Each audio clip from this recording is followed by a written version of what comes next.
5 సంవత్సరాల్లో మళ్ళీ జగన్ గారు మళ్ళీ అధికారంలోకి వచ్చే అవకాశం ఉంది కదా? ఇంకా లేదు సార్, 8 నెలలు అయింది కదా, చూడాలి. ఒక 2 సంవత్సరాలు గడిస్తే కానీ అవ్వదండి, తెలియదండి. నెక్స్ట్ నేనే వస్తా 30 సంవత్సరాలు నేనే అని చెప్పేసి. అవును, అది అయిపోయిందండి, 30 సంవత్సరాలు అయిపోయింది కదా. అది మళ్ళీ నేనే గెలుస్తా అది 30 సంవత్సరాలు అయిపోయింది సార్. మళ్ళీ కొత్త అండి ఇది. ఆ 30 సంవత్సరాల్లో 175 నేను సిద్ధం ఇవన్నీ అయిపోయింది సినిమా. అది కొత్తగా ఇప్పుడు నుంచి స్టార్ట్ మళ్ళీ చెప్పాలండి. ఇప్పుడు అంటలేదు కదా 30 సంవత్సరాలు అండి. అంటే వైసీపీకి సంబంధించిన కొంతమందిని కక్షపూరితంగా అధికారంగా అరెస్ట్ చేస్తున్నారు. అలా అరెస్ట్ చేస్తాయండి, అలా అరెస్ట్ చేస్తే ఏ రోజు వర్క్ జరగదండి, ఏ పని. ఇంక ఇదే పని మీద ఉండండి. ఎవరు అరెస్ట్ చేశారు చెప్పండి అంటే మరి అతను సమాధానం చెప్పాలి కదా సార్. ఎందుకు తిట్టాడు? ఒక మనిషి ఇంకొక మనిషి అంత దూరంగా మాట్లాడకూడదు కదా. దాని గురించి అతను చెప్పాలా. నన్ను పవన్ కళ్యాణ్ ఇలాగ అన్నాడు, దానికి నేను తిట్టానని అతను నివేదిక ఇచ్చుకోవాలండి కోర్టుకి. సమాధానం చెప్పాలి సార్. అలా చెప్పకపోతే అండి వాళ్ళని చూసి అటువంటి పెద్ద గురువుల కింద బాగుంటున్నారు జనం. గురువు నుంచి ఏం నేర్చుకుంటారు, అలాంటివి నేర్చుకుంటారు. దానికి నేను ఎదురా అబ్బాయి దీనివల్ల నేను ఇలాగన్నాను, అందు గురించి అరెస్ట్ చేసిన నివేదిక ఇచ్చుకుంటే సరిపోతుంది సార్.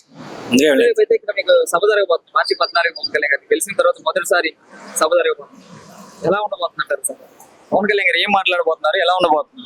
ఆయన మాకు వచ్చిన సమాచారం ప్రకారం ఎక్కువ టైము లేదండి రావడం. ఆ తక్కువ టైంలో అతను సమయం ఏ విధంగా మహిళలకు కానీ ఎదురు చూస్తున్నారు సార్, ఏం మాట్లాడతారా ఏంటా అని చెప్పేసి. అది ఎదురు చూడలేమంటే ఆవిర్భావ దినోత్సవం అనేసి ప్రజలకి ఏదో కోరికలు కోరదాను కదండి. అతను ఇక్కడ ఇన్ఛార్జీలకి వాళ్ళకి అప్పగించారు. వాళ్ళు ఏమన్నా కావాలంటే పైనుంచి వచ్చారు సార్. వాళ్ళకి స్కాడ్ పైనుంచి రిపోర్టర్, ఇక్కడ నుంచి రిపోర్ట్ అంతా తీసుకెళ్ళడానికి పైనుంచి వచ్చారండి. అదంతా జరుగుతుందండి, వాళ్ళకి ప్రజలు చెప్పుకుంటారండి. దాదాపు ఈ సభకి ఎంతమంది రావచ్చు అంటారు? ఎలా ఉంటుంది, ఎంతమంది రావచ్చు అనుకుంటారు? మాకు తెలిసి 2 లక్షల దాకా రావచ్చు అనుకుంటున్నాను. ఇప్పుడు కూడా మీరు ఆయనకే ప్రజలందరూ కూడా ఆయనే కోరుకుని ఆయనే నిలబెట్టుకుంటారని చెప్పేసి ఆశలు కూడా ఉంటాయి. మరి అసలు ఆయన నిలబెట్టుకుంటారని చెప్పి ప్రజలు ఆశిస్తున్నారు. అది ఇన్ఛార్జిగా వేసిన ఆయన కూడా టౌన్ లో మార్చి ఆఫీస్ బాగుంటుందని చెప్పేసి ఆశిస్తున్నారు. అవి మరి ఆయన సహకారం చేయాలని చెప్పేసి కోరుకుంటున్నాం.